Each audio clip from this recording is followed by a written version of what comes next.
अनंग सौ, अनंग सौ, अनंग प्रथमैकवचनान्तं सौ सप्तम्येकवचनान्तं द्विपदमिदं सूत्रम्।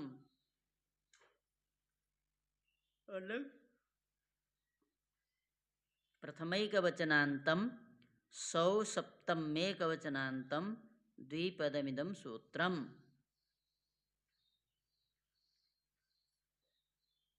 सखी रूप अंग को अनंग आदेश होता है।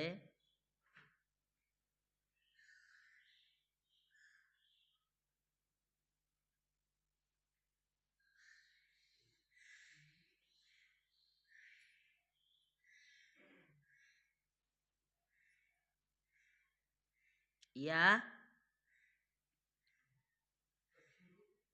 अंग को अनंग आदेश होता है। चलो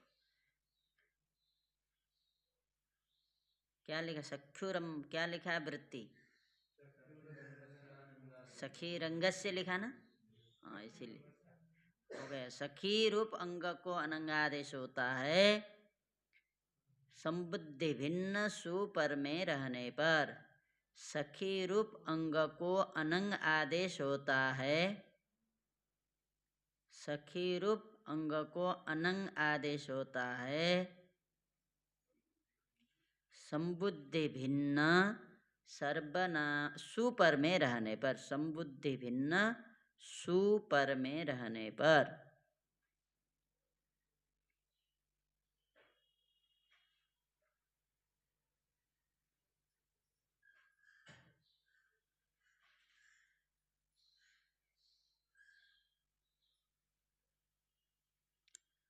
उसके बाद सूत्र आया अलोन्त्यात् पूर्व उपधा। अलोन्त्यात् अलह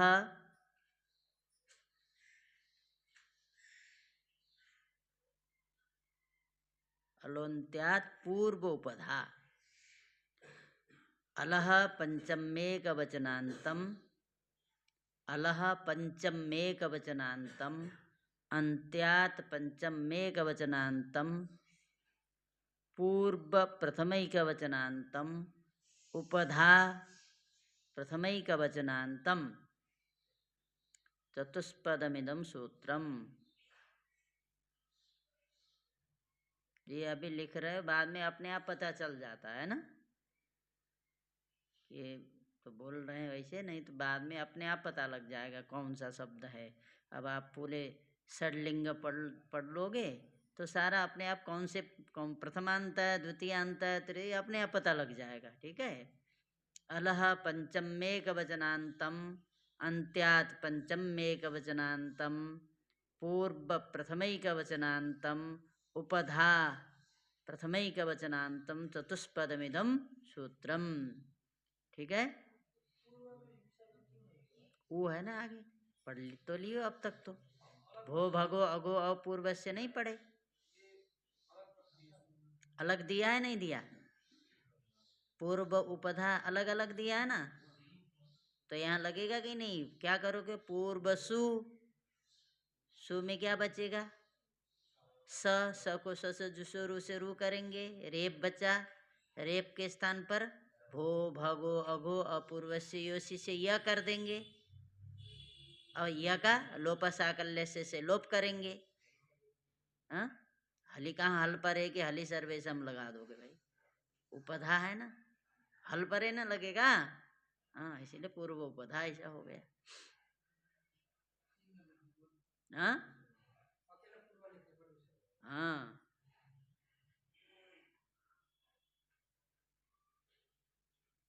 तो देखिए अंत्य अल से पूर्व में विद्यमान जो वर्ण, अंत्य अल से पूर्व में विद्यमान जो वर्ण, उसकी उपधा संज्ञा होती है। ये उपधा की बहुत आवश्यकता जानना है। इसका मतलब अंतिम वर्ण से जो पूर्व होता है वही उपधा है, अंतिम वर्ण से जो पूर्व है वही उपधा है। राम में कौन उपधा है, मकार। ये कोई जरूरी नहीं कि माने स्वरी उपधा हो, पूर्व वर्ण से पूर्व में क्या, अंतिम अल से पूर्व में विद्यमान जो वर्ण उसकी उपधा संज्ञा होती है। अंत्य अल से पूर्व में विद्यमान जो वर्ण उसकी उपधा संज्ञा होती है। मैं एक वीडियो बनाने वाला हूँ, ठीक है? आप लोग की उपधा क्या है, ये क्या, सब चीज़ जानना। सामान्य जो होते व्याकरण के लिए जो उपयोगी हैं वो सब हम बना करके डाल देंगे कि आप लोग को ये करने की ज़रूरत नहीं है, जानोगे फिर आसान हो जाएगा। हम अभी लिख रहा हूँ, क्योंकि न लिखो तो इधर उधर हो जाता है ना, क्रम बना रहा हूँ उसको किस तरह से करना है, तो उसके बाद डाल दूंगा, आप लोग को एकदम पूरा बढ़िया से आ जाएगा। पदा क्या है, अब वृद्ध क्या होता है, हमारे यहाँ वृद्ध भी संज्ञा है, ये सब जानना जरूरी है। ये जानोगे जल्दी से पकड़ में आ जाएगा। अंतिम वर्ण से पूर्व में विद्यमान जो वर्ण उसकी उपधा संज्ञा होती है, ठीक है? अंतिम वर्ण से पूर्व में विद्यमान जो वर्ण उसकी उपधा संज्ञा होती है, ठीक? क्या लिखे? अंतिम वर्ण से बोलो, चाहे अंतिम अल से पूर्व बोलो, ये मत अल बोल दिए तो कुछ और हो गया, वर्ण बोल दिए तो ये मत समझना, क्योंकि हम रटे तो है ही नहीं कि कभी वर्ण भी बोल देंगे कभी अल भी। जो रटता है तो सोचता है कि अल है तो वर्ण बोलोगे तो कहीं गड़बड़ी न हो जाए। हाँ, समझने का प्रयास करना चाहिए अंतिम वर्ण से, क्योंकि वर्ण कहो अल कहो, अल सारे वर्ण आए ना, कोई छूटे नहीं ना। यदि हम हल बोलते तब समस्या थी, यदि अच बोलते तो समस्या थी। हमने बोल दिया अल, हमने बोल दिया वर्ण, तो कोई अंतर नहीं, ठीक है? अंतिम वर्ण से पूर्व में विद्यमान जो वर्ण उसकी उपधा संज्ञा सर्वनाम स्थाने चा संबुद्धौ,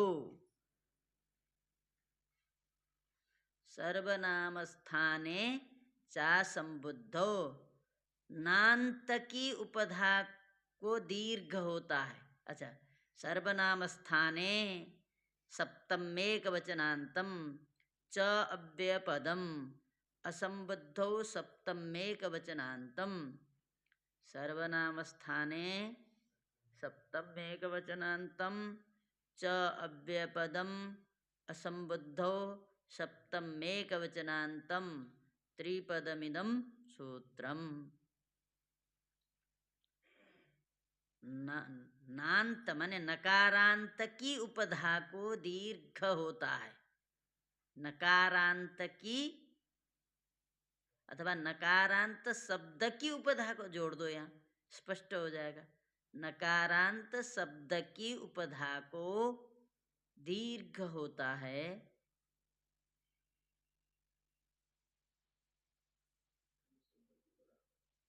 नकारांत शब्द की उपधा को दीर्घ होता है संबुद्धि भिन्न सर्वनाम स्थान पर में रहने पर। नकारांत शब्द की उपधा को दीर्घ होता है संबुद्धि भिन्न सर्वनाम स्थान पर में रहने पर। अब देखिए, नकारांत शब्द की उपधा को, नकारांत शब्द की उपधा को, इसका मतलब जो दीर्घ होगा, मान लो नकारांत शब्द की पूर्व यदि कोई व्यंजन हो तो दीर्घ करोगे?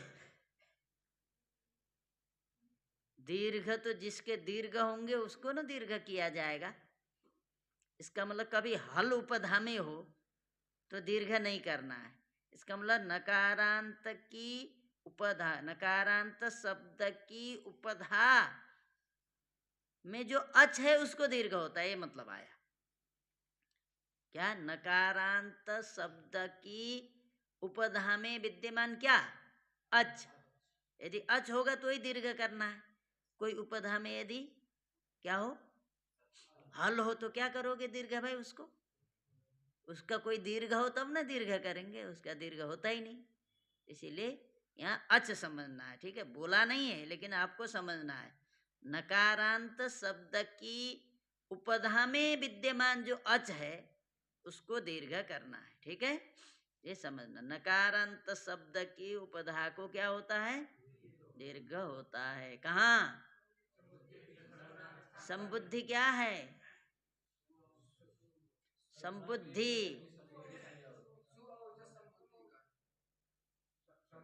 हमने इसकी प्रशंसा कर दिया तो अब तो समाप्त हो गए। तो संबुद्धि क्या है? तो फिर क्या सु औजस क्या क्या बोलने लग जाते हो? सु प्रथम संबोधन का एक वचन संबुद्धि है ना। संबोधन माने क्या है? माने सर्वनाम स्थान क्या है? स्वादि 5 वचन सर्वनाम स्थान है। कौन सूत्र है सर्वनाम स्थान करने वाला? संजू बोलो। संजू बोल रहा हूँ। संजू संचु संचु बोलो।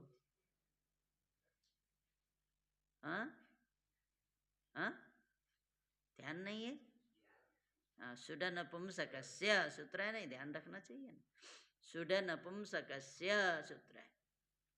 स्वादि जो 5 वचन है सु औजस अम औट, ये सर्वनाम स्थान है। सु औजस अम औट, ये सर्वनाम स्थान। हाँ, तो ये सर्वनाम स्थान परे तो होना चाहिए लेकिन संबुद्धि नहीं होना चाहिए, क्योंकि इसका मतलब संबुद्धि भी सर्वनाम स्थान है, क्योंकि वो स्वादि में आता है ना। ये मत समझ लो स्वादि में तो प्रथमा के सु औजस अमौट आए, संबोधन का थोड़ा आता है, इसको भी प्रथमा ही माना जाता है। संबोधन में अर्थ में किया गया प्रथमा, नाम तो प्रथमा ही है ना। अलग से संबोधन अलग से पढ़ा है क्या? सु औजस में वही पढ़ा, इनको भी वही माना जाएगा। मत समझना कि संबोधन है तो ये 5 से अलग है, नहीं यही है। ठीक है, चलो अब दूसरा लिख लो। अब अपृक्त एकाल प्रत्यय, अपृक्त एकाल प्रत्यय,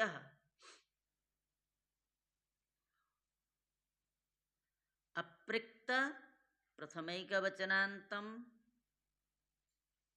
एकाल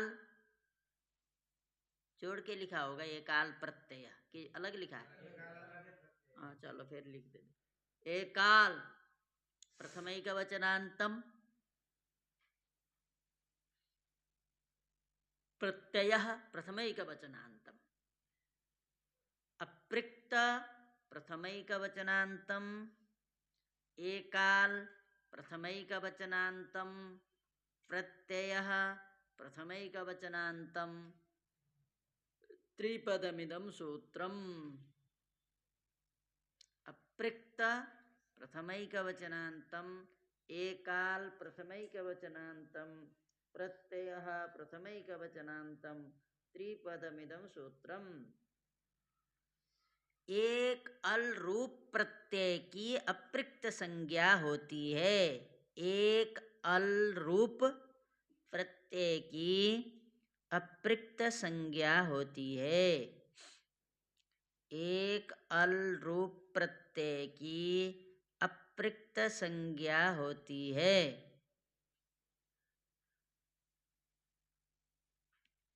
एक अल रूप प्रत्यय की अपृक्त संज्ञा होती है।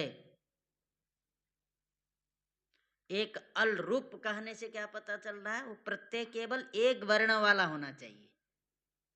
यदि उसमें 2 वर्ण है तो अपृक्त संज्ञा नहीं होगी। केवल एक अल, एक ही वर्ण वाला प्रत्यय होना चाहिए, एक ही वर्ण वाला। ठीक है, जिसमें केवल एक ही वर्ण हो बस। औ की अपृक्त संज्ञा कर सकते हो? कर सकते, लेकिन करके करेंगे क्या? कोई प्रयोजन ही नहीं। जब सु में उकार की संज्ञा होती है, हमने बोला है लोप हो जाता है स, जो बचा ये एक अल रूप प्रत्यय हुआ कि नहीं? तुम कहोगे तो प्रत्यय तो सु है, थोड़ा सा प्रत्यय। हाँ, प्रत्यय है कि नहीं? कैसे प्रत्यय भाई? जो बचा उसको ही प्रत्यय कहा जाता है ना। वो चला गया तो जो बचेगा उसी को हम प्रत्यय कहेंगे, नहीं कहेंगे क्या? हाँ, प्रत्यय कहेंगे या नहीं? तो एकल रूप प्रत्यय हो जाता है। चलो प्रयोग में समझना। चलो अब आओ आगे। हल्ङ्याभ्यो दीर्घात् श्रुतिस्य पृक्तम हल, हल्ङ्याभ्यो दीर्घात् श्रुतिस्य पृक्तम हल, हल्ङ्याभ्यः पंचम्या बहुवचनांतम, हल्ङ्याभ्यः पंचमेकवचनांतम बहुवचनांतम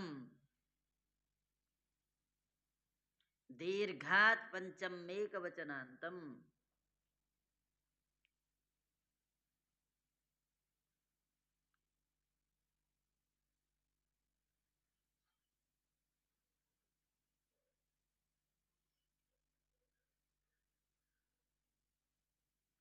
श्रुतिसी प्रथमैकवचनांतम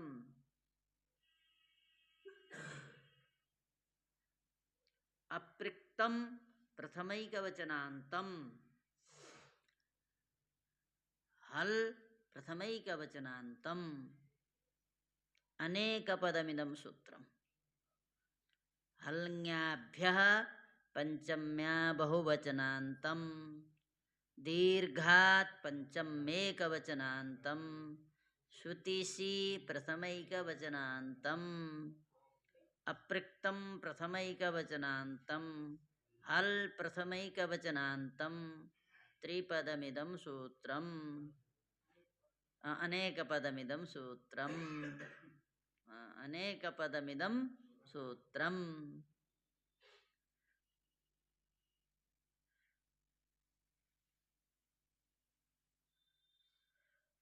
देखो हलंत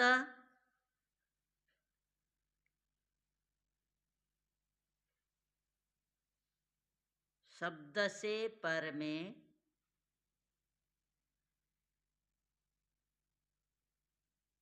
या दीर्घ नी आप तदंत से परे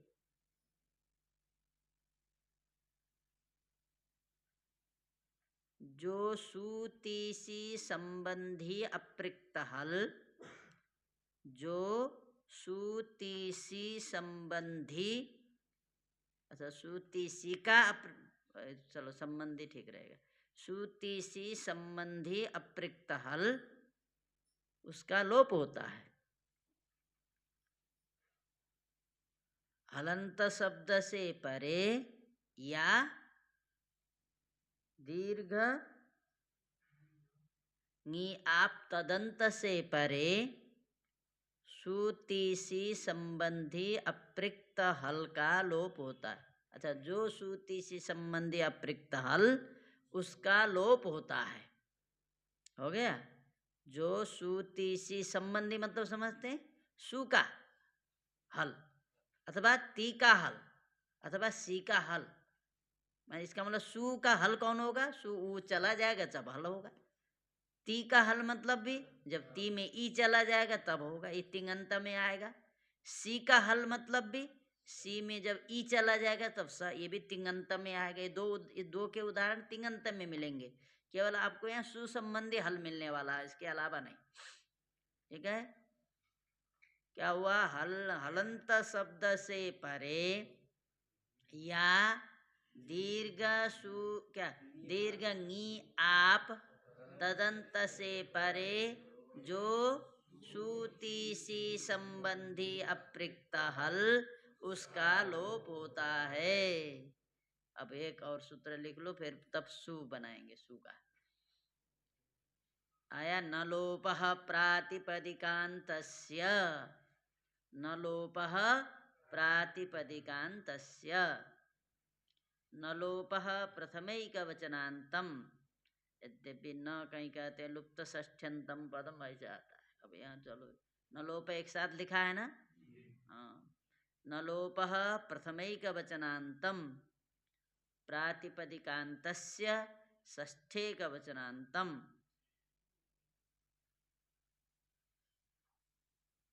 द्विपदमिदं सूत्रम्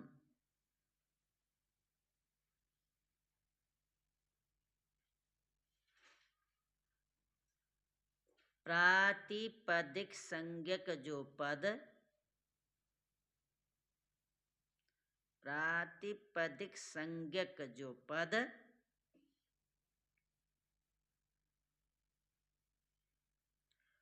उसके अंत में जो नकार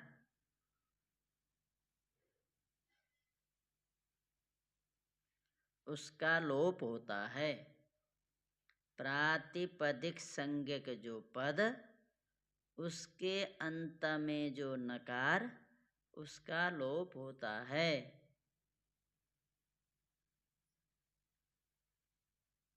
प्रातिपदिक संज्ञक जो पद, उसके अंत में जो नकार, उसका लोप होता है। तो सखा बनाया अब जाके। अब देखिए,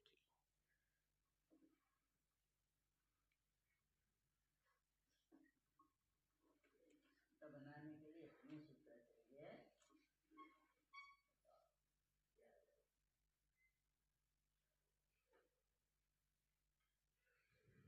अब आपका शब्द है सखी, शब्द है सखी, ठीक है।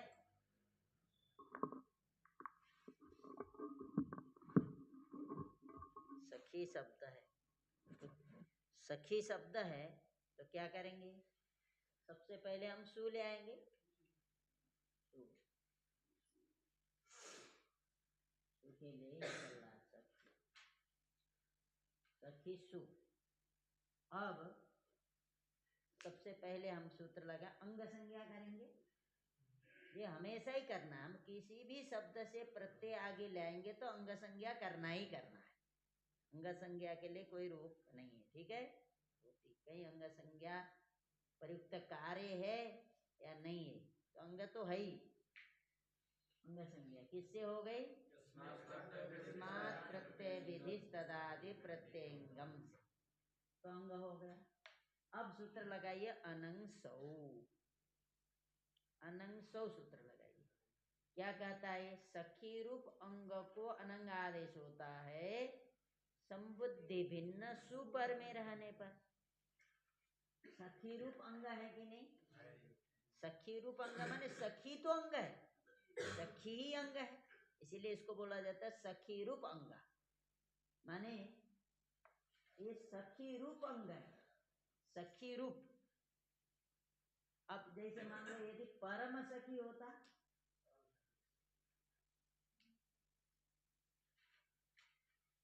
अब इसको क्या बोलते? सखी रूप अंग नहीं बोलेंगे, इससे आगे सु लाओगे ना, इसके आगे सु आया क्योंकि दोनों का समास हुआ, तो अब इसको क्या बोलेंगे? सखी रूप अंग नहीं बोलेंगे, इसको बोलेंगे सखी शब्दांत अंग। इसको क्या बोलेंगे? सखी शब्दांत अंग है ये सखी रूप अंग नहीं है। क्या है ये? सखी शब्दांत अंग, क्योंकि यहाँ सखी शब्द अंत में है, ऐसा अंग है ये, न कि सखी रूप अंग। सखी रूप अंग ये है, अकेला जहाँ सखी शब्द रहेगा तो हम उसको बोलेंगे सखी रूप अंग। जहाँ सखी शब्द अंत में रहेगा तो उसको क्या बोलेंगे? सखी शब्दांत अंग। तो ये परम सखी जो है सखी शब्दांत अंग है, ये सखी रूप अंग है, ठीक है। आया समझ में? तो सखी रूप अंग, इसको क्या होता है? अनंग आदेश होता है संबुद्धि भिन्न सुपर। संबुद्धि भिन्न है नहीं, हमने तो संबोधन से किया नहीं है प्रथमा, उससे करते तो संबुद्धि वाला होता। तो हमने तो प्रातिपदिकार्थ लिंग परिमाण वचन मात्र प्रथमा से किया, तो ये संबुद्धि भिन्न है, तो संबुद्धि भिन्न सु हो गया, और इधर सखी शब्दांत अंग भी हो गया। तो हम क्या करेंगे? अनंग करेंगे ना, अनंग करिए। अनंग में नकार की संज्ञा करो, क्या बचा? नकार में जो अकार लगा है उच्चारणार्थ है, वो अपने आप चला जाता है, उसको हमको हटाने की जरूरत नहीं है, ठीक है। न की इस संज्ञा करने के बाद फिर न में जो अकार है उसके भी इस संज्ञा। इसमें भी दो पक्ष, एक कहते हैं कि उसकी इस संज्ञा करने के बाद अपहार हो जाता है, एक कहते हैं नहीं उच्चारणार्थ है वो अपने आप चला जाएगा, ऐसा बोलते हैं। दोनों पक्ष जाने रहो, एक पक्ष में हम इस संज्ञा करते हैं, करने के बाद लोप करते हैं, एक पक्ष में उसके करने की आवश्यकता नहीं होती है, वो अपने आप चला जाता है। जब न चला गया तो अभी चला जाता है। तो सखी, अब अनंग में अन्न बचा, क्या बचा? ये बचा, समझ लो क्या बचा? अन्न, ये बचा। अनंग में क्या बचा? अन्न बचा ना, ठीक है। क्या बचा? तो अब अन्न करना है, किसको करना है? सखी शब्द रूप अंग को बोल रहा है, तो अंग पूरे को करोगे, नहीं करेंगे। क्यों? ङिच्चा सूत्र बैठा हुआ है ना, जो भी जिसमें ङकार की संज्ञा होती है वो किसको हो जाता है? अंतिम वर्ण को होता है। ङिच्चा का काम आ गए ना अब जाके, कहा कि जिसमें ङकार की संज्ञा होती है वो किसको होता है?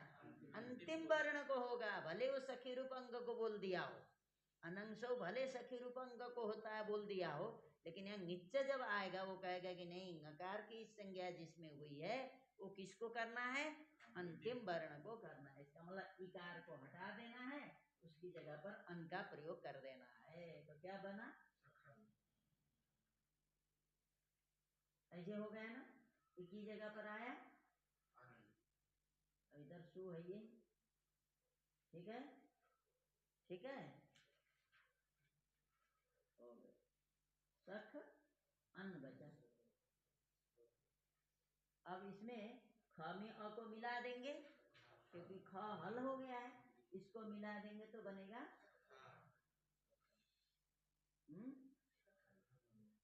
कहाँ सखा बोलने लग जाते हो?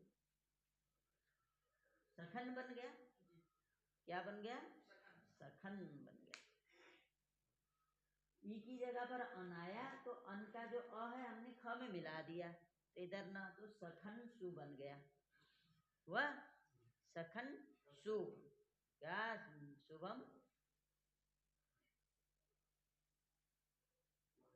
सखन सु। इधर उधर करोगे फिर डंडा लगाऊंगा। हाँ, सखन सु। क्या हुआ? सखन सु। ठीक है। सखन सु बनने के बाद कौन सूत्र लगेगा? अलोन्त्यात पूर्व उपधा। इससे क्या करना है? उपधा संज्ञा करनी है। क्या करनी है? उपधा संज्ञा। किसकी उपधा संज्ञा होगी?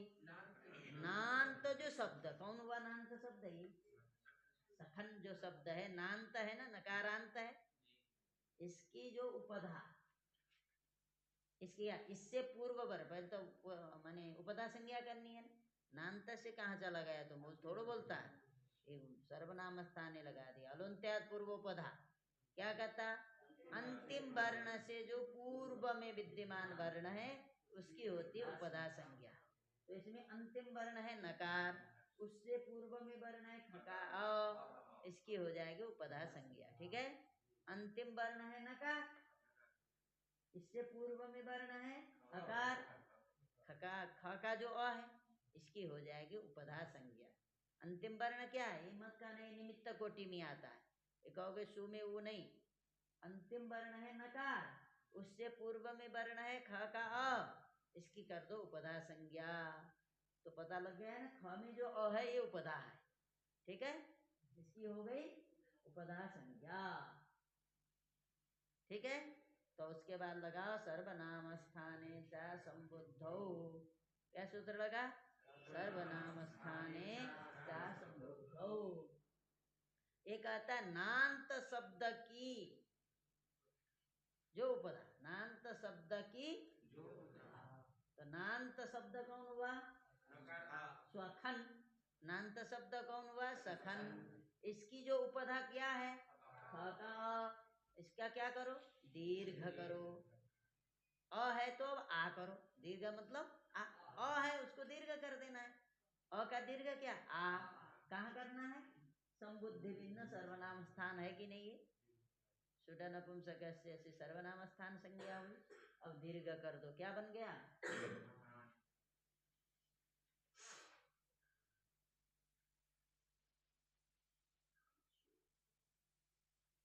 खान सु बन गया। हो गया। अब सु में उकार का उपदेश जन्नासिक से संज्ञा तस्य लोप से लोप करो। ठीक है। हमने पहले बोला हलंत शब्द हो चाहे किसी भी प्रकार का शब्द हो, सु में उकार की संज्ञा सकार का क्या नाम उकार लोप करना है। तो क्या बना?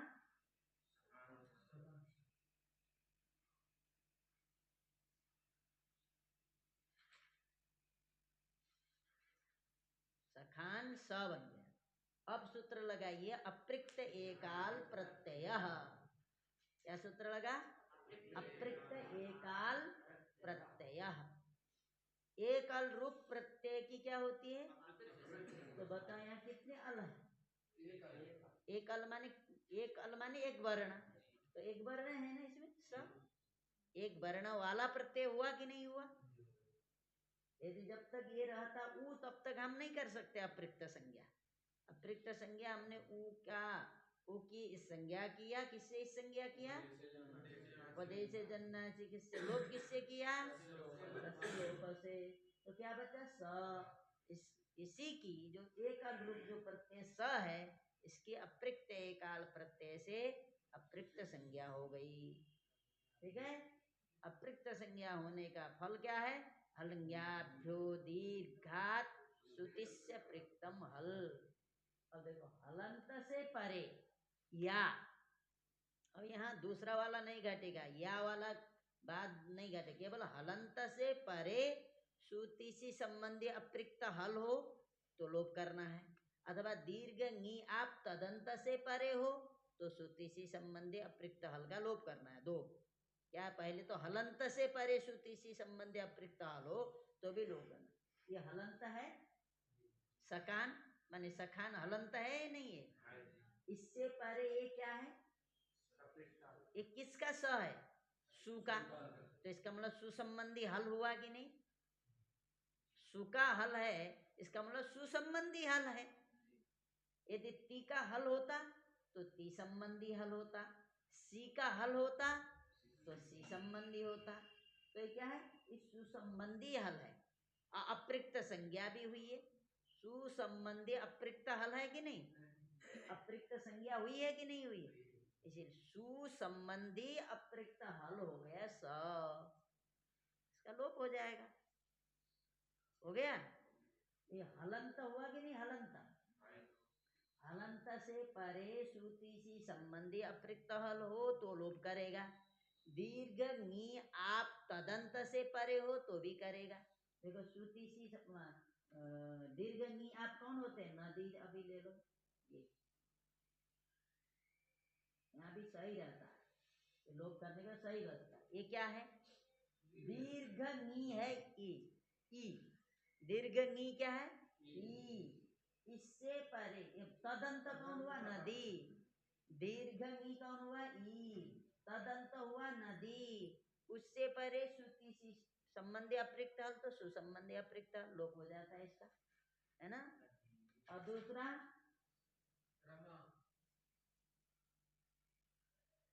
सीता है, सीता। तो यहाँ दीर्घ जो आप कौन है? आ जो है आप है। तदंत कौन हुआ?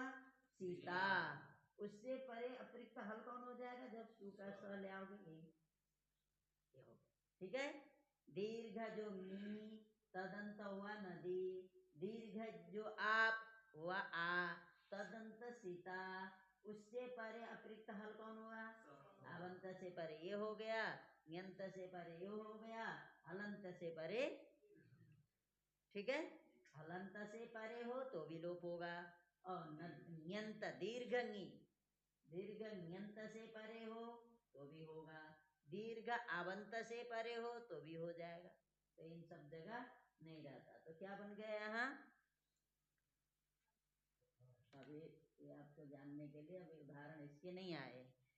तो अब सकार को हटाइए तो क्या बन गया? सखान बना, सखान बना ना। अब लगाइए नलोपह प्रातिपदिकांतस्य। क्या सूत्र लगा? नलोपह प्रातिपदिकांतस्य। प्रातिपदिक संज्ञक पद कौन हुआ?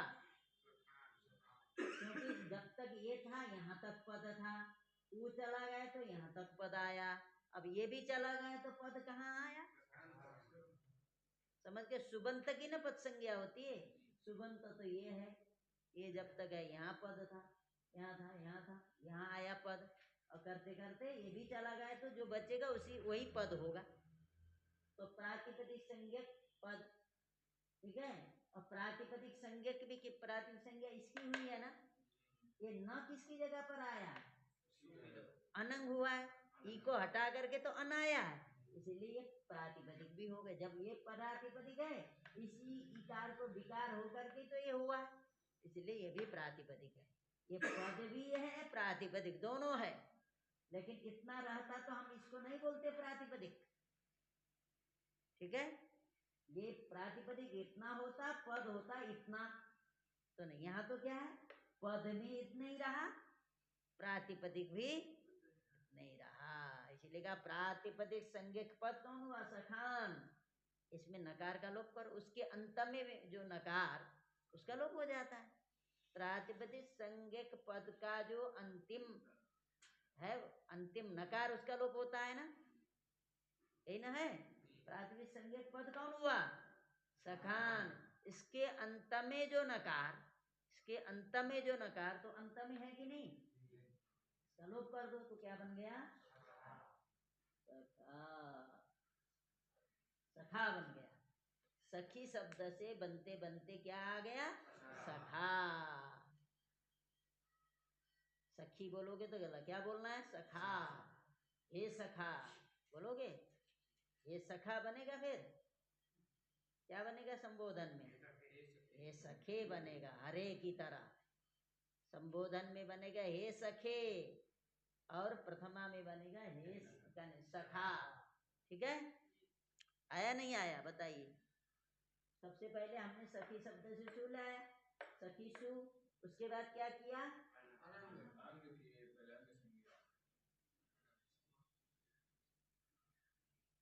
अनंग सौ। ठीक है, उसके बाद क्या किया बताओ, अब ई की जगह पर हुआ, समझ लो ई की जगह पर अनंग हुआ। ठीक है, क्या हुआ, अनंग।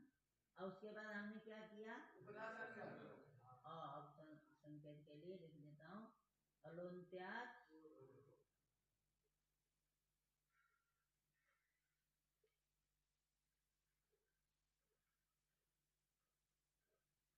स्वरूप होता है। ठीक है, उसके बाद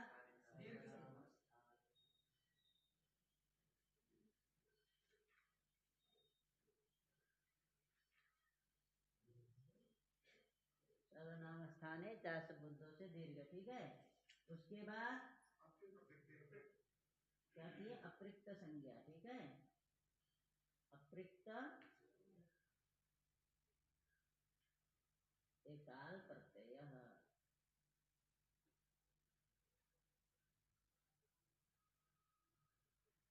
उसके बाद हाँ, अप्रिक्त संज्ञा होने के बाद लोभ,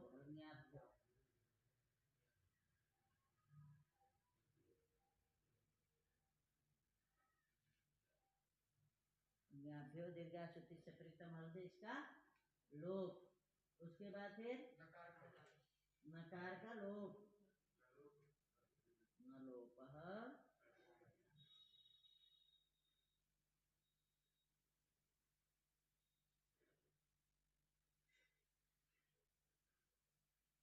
लोप, तो बन गया सखा। ठीक है, अनंग स्वर से ई की जगह पर अन, अलंत्य के सहयोग से, क्या नाम उसके, नित्य के सहयोग से, अलंत्य पूर्व पदा से ख में जो अकार है उसकी पदा संज्ञा, सर्वनाम स्थान चार समुद्रों से अकार का किए दीर्घ, दीर्घ अप्रिक्त एकाल प्रत्यय से किए इसकी अप्रिक्त संज्ञा, अलंग्याभ्यो से इसका किए लोप। उसके बाद नलोप प्रातिपदिक से नकार का लोप किए, बन गया सखा। आया नहीं आया, कोई बोल ही नहीं रहा, आया ही बोलो या नहीं आया बोलो, कुछ तो बोलो। हाँ, कि अभी नहीं आया, आया समझ में नहीं आया, कैसे नहीं आया, क्या नहीं आया। तो हमने तो बोला सखी है, सबसे पहले अनंग शब्द से क्या हुआ, सखी के इकार के स्थान पर अनंग हुआ, तो क्या बचा, अन बचा। क्योंकि सखी के इकार के स्थान पर क्यों हुआ, सखी शब्द को बोल रहा है तो अंतिम ई को क्यों हुआ, निच्च लगाया ना, निच्च, निच्च कहता है कि अंतिम को, इसलिए सखी में ई को हुआ। और उसके बाद क्या हुआ, क्या बना, ई हट गया, ई की जगह पर आया अन, तो क्या बना, सख अन सु बना। उसके बाद क्या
राजन, राजन शब्द है एक, क्या शब्द है? राजन।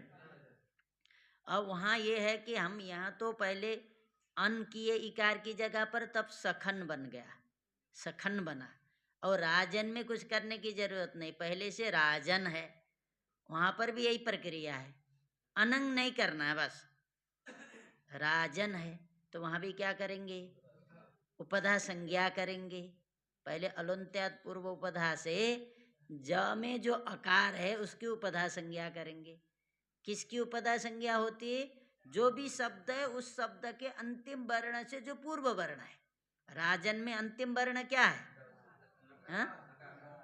राजन में अंतिम वर्ण क्या है? नकार। उससे पूर्व में वर्ण ज में अ है ना, इसका मतलब नहीं कि ज हल है, ज में अ है। अंतिम वर्ण है नकार, उससे पूर्व में वर्ण है ज का अ, तो उसकी हो जाएगी उपधा संज्ञा, उसका नाम हो गए उपधा। ये अलुंत्यात पूर्व उपधा, ये क्या है? पुरोहित है। ज में जो अ है उसकी उपधा संज्ञा कर देता है। तो इसका मतलब ज में अ उपधा। क्यों उपधा है?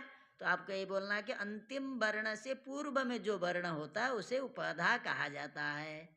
तो ज में जो अ है यही है, अंतिम तो नकार है, उस न से पूर्व में ज का अ है, ज का अ है, तो उसकी उपधा संज्ञा हो जाएगी। तो उपधा संज्ञा होने से क्या होगा? सर्वनाम स्थाने चा संबुद्धो, जो भी उपधा होगा, यदि उपधा में अच है तो उसका दीर्घ कर देगा। ई होगा तो ई हो जाएगा, उ होगा तो ऊ हो जाएगा, अ होगा तो आ हो जाएगा, री होगा तो री हो जाएगा। ठीक है, ये होता। तो यहाँ क्या है? उपधा में ज का अ है, तो अ की जगह पर अब क्या हो जाएगा? आ हो जाएगा। तो क्या बना? राजान बन गया, राजान, राजान हो गया ना। अब क्या करेंगे? राजान, अब पहले सु आगे है अभी, स, राजान स रहेगा। यहाँ पहले स की क्या करेंगे? अप्रिक्त एकाल प्रत्यय से अप्रिक्त संज्ञा। उसके बाद हलज्ञाभ्यो दीर्घा श्रुतिस्य प्रिक्तम, हल से उसका करेंगे लोप। पहले सकार का लोप करेंगे हलज्ञाभ्यो से, उसके बाद नलो पर प्रातिपदिकांत से नकार का लोप करेंगे। तो क्या बना? राजा। कोई भी शब्द लो ऐसे, जैसे स्वामीन आओ, स्वामीन रसोईकार है, स्वामीन जब बोल रहे हैं तो दीर्घ ही नहीं है, स्वामीन सु, वहां पर भी क्या करो? स्वामीन सु। अब यहाँ देखो अंतिम वर्ण क्या हो? न, उससे पूर्व में वर्ण क्या है? ई, उसकी उपधा संज्ञा। सर्वनाम स्थान संबुद्धों से दीर्घ, स्वामीन। असु हो गए, सु में उकार का लोप करो, फिर अप्रिक्त संज्ञा करो, स बचा। फिर वहां पर भी हलज्ञाभ्यो से सकार का लोप किए, स्वामीन के नकार का न लोप प्रातिपदिकांत से लोप किए, स्वामी बन गए। समझ गए? इसी तरह हर धनी भी वही है, धनीन है वो भी, धनीन, धनीन का भी यही प्रक्रिया है। रसोईकार है पहले, हम इससे दीर्घ करते हैं तब धनी, सु जब ले आते तब होगा, औ आदि में नहीं होगा फिर दीर्घ रस्व। कोई स्वामी न हो तो नहीं बोल, स्वामी न हो रस्व लिखा जाएगा। केवल दीर्घ कहाँ होता है? स्वामी नौ करोगे कि दीर्घ करो रस्व करोगे? बताओ। स्वामी, स्वामी नौ, स्वामी ना, क्यों? सुपरि रहते कहाँ कर रहा है दीर्घ? वो तो सर्वनाम स्थान पर ही कर रहा है। क्यों? कौन रोक रहा? ऊपर रहते नहीं होगी पता? स्वामी, स्वामी नौ, स्वामी न, दीर्घ होगा रस्व।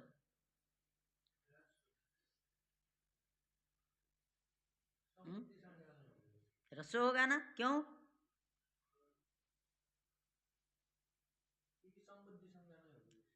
संबुद्धि परे रहते दीर्घ कहाँ कर रहा है?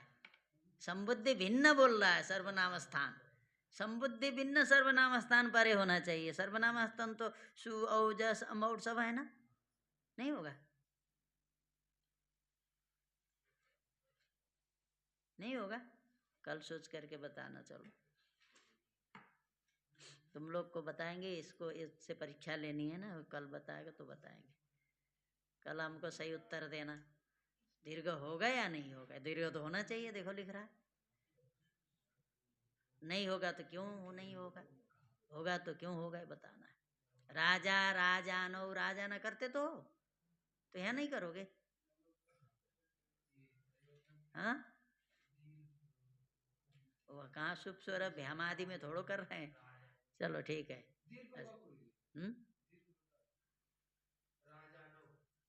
तो हम नहीं बता दिया तुमको। तो राजानो यहाँ होगा कि नहीं। चलो बस इतने। हाँ, कल सोच करके आना, माने तो अब लोग नहीं, इसको सोचना है।